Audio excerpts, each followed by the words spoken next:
Domestic violence has become, in many ways, a quiet epidemic. It lives in our community in plain sight, its victims often invisible, fearfully hiding behind the mask of a happy home or a fake smile. But every 9 seconds, a woman in this country is beaten. In fact, 1 in 4 women will be victims of severe domestic violence in their lifetime, and only about a quarter of them will report that assault to police. The Center Against Sexual and Domestic Abuse is all too familiar with this epidemic. Located in Superior, Wisconsin, a quiet community of around 26,000 people on the shore of Lake Superior, CASDA provides supportive services to individuals hurt by domestic violence, sexual assault, and child abuse, while advocating for a community effort to end violence.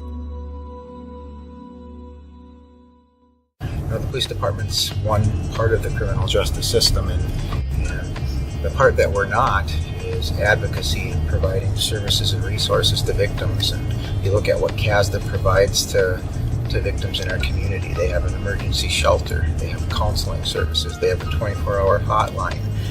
Well, I've been with CASDA 25, almost 26 years, and I walked in probably 27, 28 years ago as a victim of domestic violence with 4 children. My name is Amber Popwell. I'm the Sexual Assault Program Coordinator here at CASDA. Jay Hansen, I'm a paralegal. My name is Nicole Nemick. I'm the Children's Program Coordinator here at CASDA.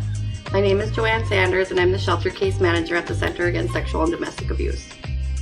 I have a personal experience with domestic violence, and so I wanted to give back, and that's why I came and started interning and volunteering, and then started working in the shelter as an advocate. Well, I mean, domestic violence, there's a pretty high occurrence of incidents in the city of Superior, Douglas County. I believe there was 602 in 2015, so that's certainly more than 1 a day and actually close to 2 a day. Sometimes statistics kind of have us think of individuals as numbers, but they're really not. These are real people. I think there's probably many cases that go undocumented, either because the victim just didn't report it, and that's not uncommon. I mean, when you look at the dynamics in domestic abuse, the fear, the dependence that often exists between the victim and the offender, I think there are lots of cases that don't get reported. And knew I needed to get out of my situation and walked through the doors and met with an advocate. And so I started volunteering, and before you know it, I was the shelter coordinator here at CASDA, and then now the executive director for the past 16 years. Most of these do end up having kids present. I can think back to my days in patrol, and it was pretty common that a lot of the domestics that you went on, that there were children present. I work with children who have experienced domestic violence, child abuse, or sexual assault. I think it's such an important calling to just be there for them and make sure that they feel loved when sometimes it's really hard to feel that way. The police department would certainly help get the person brought to the shelter area, or do whatever CASDA requested for assistance to help connect the two so services could be provided. When I get here, I'm rating files. We have 10 families in the shelter. We work with approximately 500 individuals a year, and we answer over 2,000 calls on our 24-hour helpline a year. And in order to do that, we need to be able to staff CASDA 24 hours a day with professional staff that are experts on domestic violence, sexual assault, and child abuse.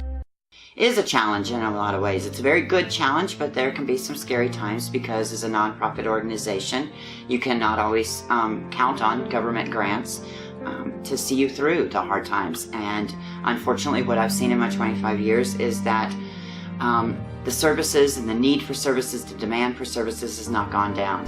All of this cleaning stuff here that you see, the laundry soap, the Windex, everything here is all from the donation drives that we do. We do twice of them a year. One is a spring one, we do that at Walmart, and then one in the fall, which is at Super One. This is one of our rooms. We provide shampoo and conditioner, towels, hairbrushes, deodorant, just the typical hygiene stuff.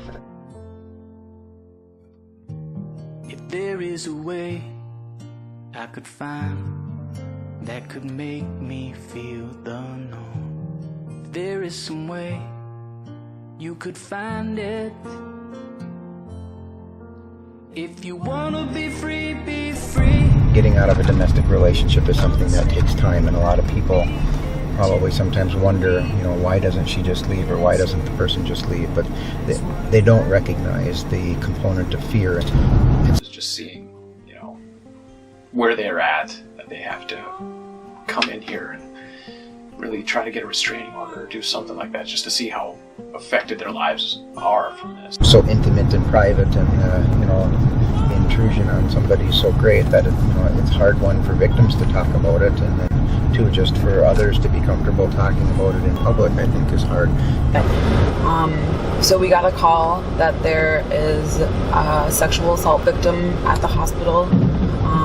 They've requested an advocate, and per our protocol, we're on our way, and we respond 24 hours a day, 7 days a week, 365 days a year. This community isn't absent of sexual assault. Somebody's trusting you to share probably the worst experience of their life with you, and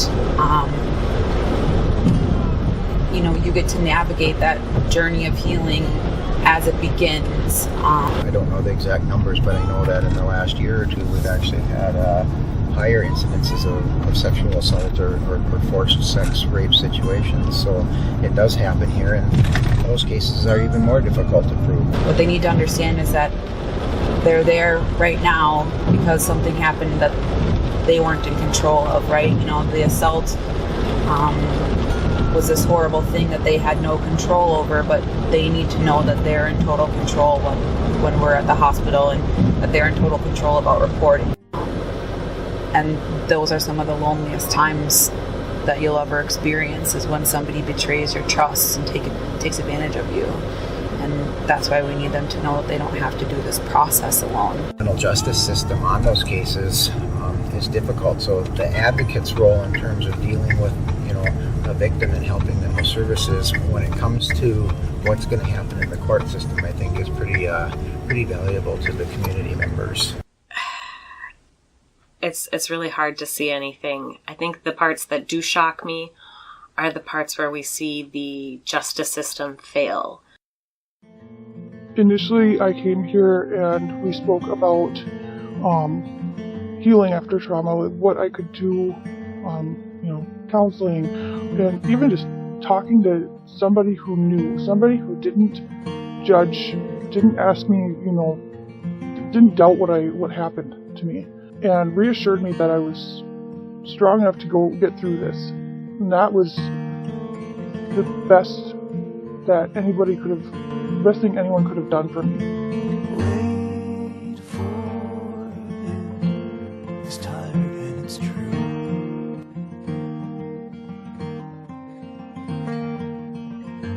Ended up being able to get out the bathroom window, and from there I was able to call for help, and I called 911. Fast forward to a year and a month later, we went to trial.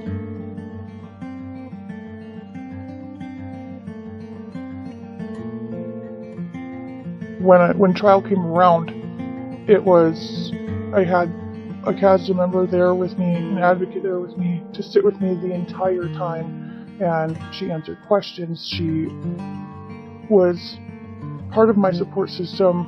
The people that I've crossed paths with have made me feel better and inspired me to do better. They're here to get you through what you need to get through so that you can come out on the other side being healthier, mind, body, spirit, all of that.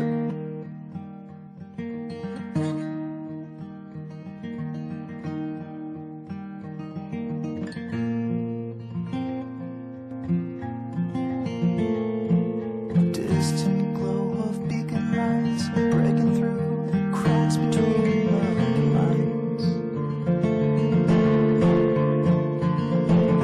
Wait for it.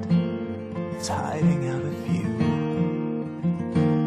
Right now I'm in school studying criminal justice, and after that I want to help women who have been through the same experiences as me so that they don't feel alone.